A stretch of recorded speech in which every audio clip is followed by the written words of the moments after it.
सोहन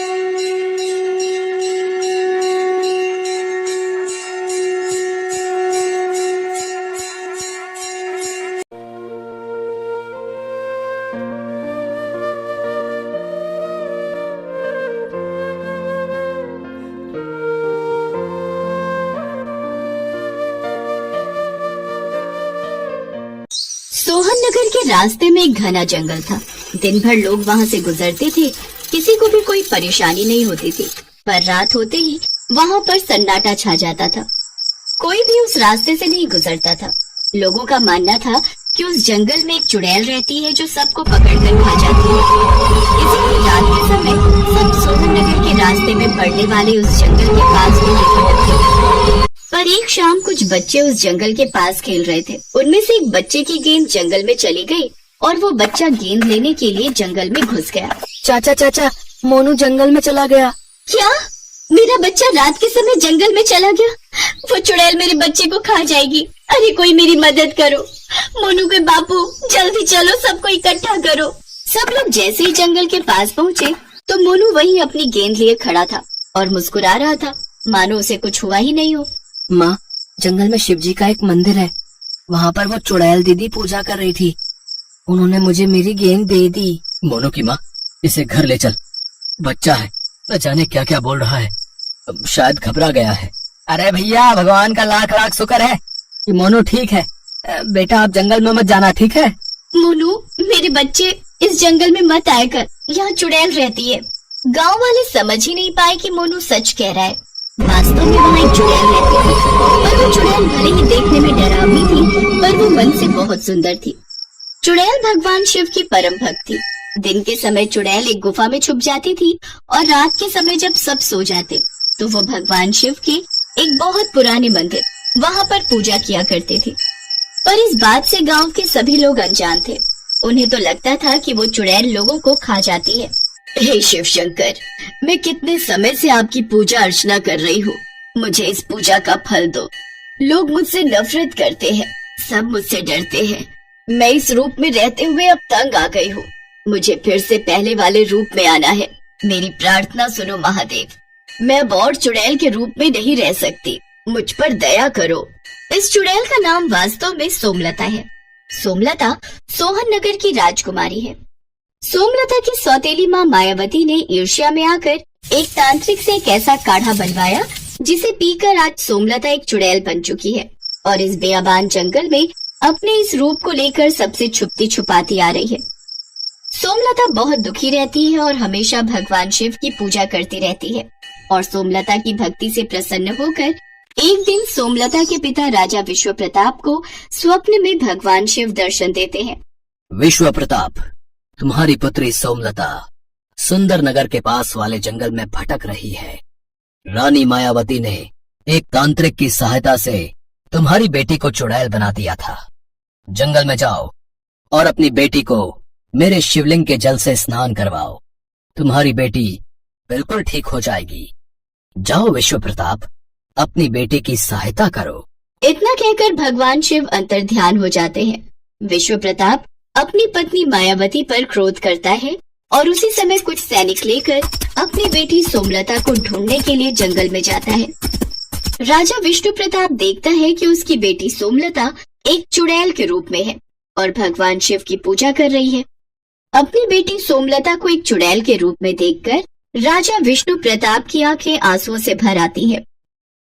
पिताश्री, आप आ गए, मुझे पता था आप जरूर आओगे। पिताश्री, देखिए ना मेरी क्या हालत हो गई है।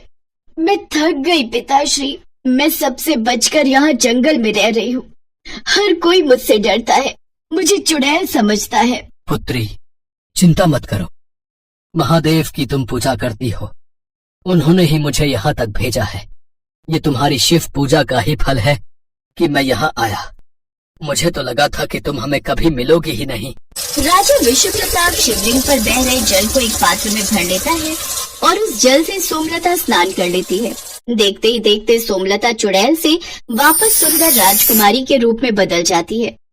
राजकुमारी सोमलता और राजा विश्व प्रताप भगवान शिव को धन्यवाद कहते हैं।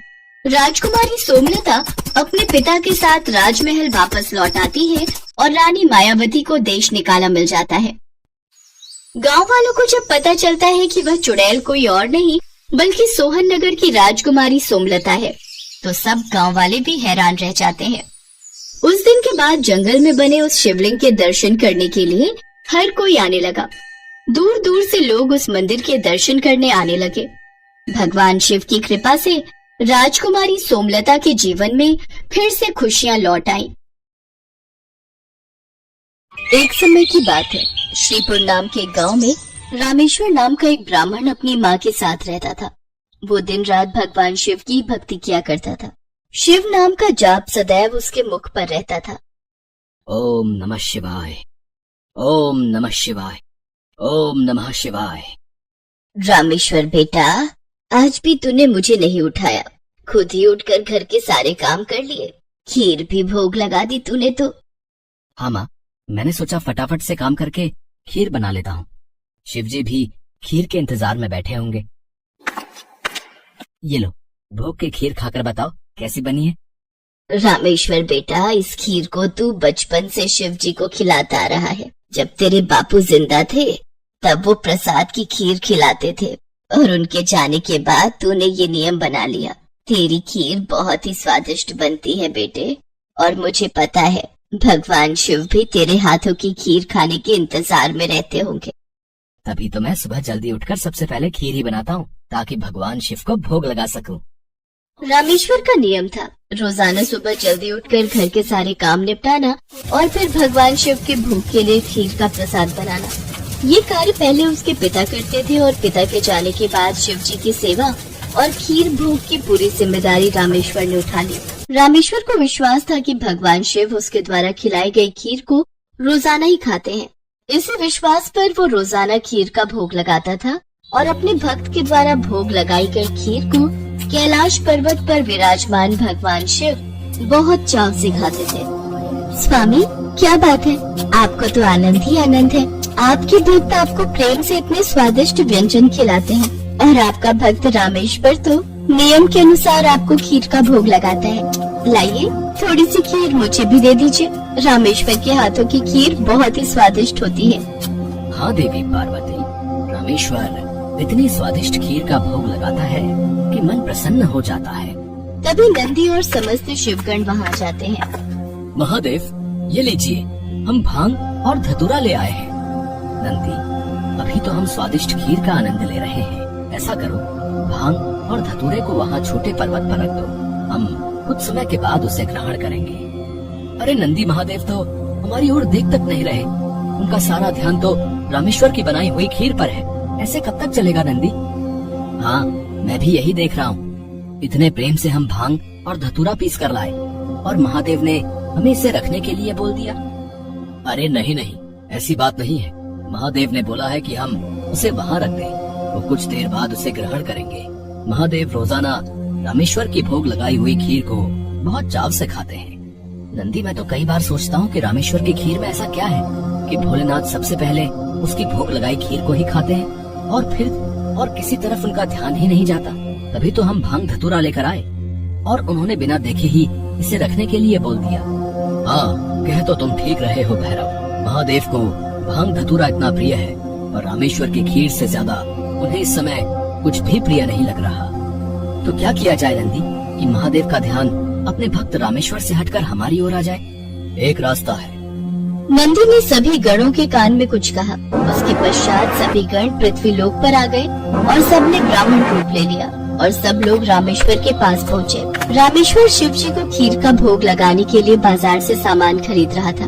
ब्राह्मण वेश में नंदी ने रामेश्वर से कहा, रामेश्वर, तुम हमें नहीं जानते, पर हम तुम्हें बहुत अच्छे से जानते हैं। तुम भगवान शिव के भक्त हो और रोजाना उन्हें खीर का भोग लगाते हो। हाँ ब्राह्मण देव, आप तो सब कुछ जानते हैं। हाँ रामेश्वर, हम सब जानते हैं, इसीलिए तो हम तुम्हारे पास आए हैं। हमें पता है कि तुम महादेव के परम भक्त हो, पर तुम्हें पता है महादेव अब रोजाना खीर खाकर ऊब गए हैं, इसलिए अब तुम कुछ दिनों के लिए खीर का भोग रोक दो। तुम एक काम क्यों नहीं करते, तुम महादेव को सप्ताह में एक दिन खीर का भोग लगाया करो, जिससे महादेव को और अधिक स्वाद आएगा। अब महादेव को इतने सारे भक्त पूजते हैं, महादेव भी तो इतने सारे भक्तों के द्वारा दिए भोग को ग्रहण करते हैं। उनका पेट बहुत भर जाता है, अगर तुम उनको सप्ताह में एक दिन खीर का भोग लगाओगे तो उन्हें तुम्हारी खीर का इंतजार रहेगा और वो और अधिक आनंद से खीर खाएंगे। क्यों, हम सही कह रहे हैं ना? ये तो आप ठीक कह रहे हैं ब्राह्मण देव, इस विषय में तो मैंने कभी सोचा ही नहीं। अब मैं एक काम करता हूँ, मैं सप्ताह में एक दिन ही भगवान को खीर का भोग लगाया करूंगा ताकि वो और भी भक्तों का प्रसाद ग्रहण कर सकें और फिर उन्हें मेरी खीर का बेसब्री से इंतजार रहे। भोला भाला रामेश्वर शिवगणों की बातों में आ गया। शिवगण खुशी खुशी कैलाश वापस लौट आए। अब शिव जी रोजाना रामेश्वर की खीर का इंतजार करने लगे कि कब रामेश्वर उन्हें भोग लगाए और कब वो खीर का भोग खाए। पर कुछ दिनों तक रामेश्वर ने खीर का भोग बनाया ही नहीं, तो शिव जी को खीर कहाँ से मिलती। अब सप्ताह में एक दिन रामेश्वर ने खीर का भोग लगा दिया तो शिव जी ने खीर खा ली। फिर उसके बाद कुछ दिन और खीर नहीं मिली तो भगवान शिव सोच में पड़ गए। उन्होंने अपने नेत्र बंद किए और उन्हें सारी सच्चाई पता लग गई और भगवान शिव को गुस्सा आ गया। शिव जी को गुस्से में आया देख सभी गण उनके समक्ष हाथ जोड़कर खड़े हो गए। मंदी, श्रृंगी, वीरभद्र, भैरव, तुम सभी गण जानते भी हो कि तुमने क्या किया है। मेरे भक्त रामेश्वर के द्वारा भोग में अर्पित की गई खीर मुझे कितनी प्रिय है और तुमने उसे खीर का भोग रोजाना लगाने के लिए मना कर दिया। महादेव, हमें क्षमा कर दीजिए, हमसे भूल हो गई। महादेव, जब हम आपको खीर खाता हुआ देखते थे तो हम यही सोचते थे कि आप हमारी ओर ध्यान नहीं दे रहे हैं। अच्छा, तो ये कारण है, पर तुम सब ये नहीं जानते कि मेरा प्रेम अपने सभी भक्तों पर एक समान है। मैं भला तुम्हें कैसे भूल सकता हूँ? तुम तो मेरे हृदय में वास करते हो। तुम सब तो मेरी ही शक्तियों द्वारा उत्पन्न हुए हो। संसार में मेरा प्रत्येक भक्त मुझे एक समान प्रिय है और प्रत्येक भक्त के हृदय में मैं ही विद्यमान हूँ। इसलिए मेरा प्रेम कभी भी कम या ज्यादा नहीं हो सकता। माता पिता के लिए तो उनके सभी बच्चों में प्रेम एक समान होता है, फिर तुम ये भूल कैसे सकते हो? भगवान शिव की बातें सुनकर सभी शिवगण समझ गए कि उन्होंने कितनी बड़ी भूल कर दी।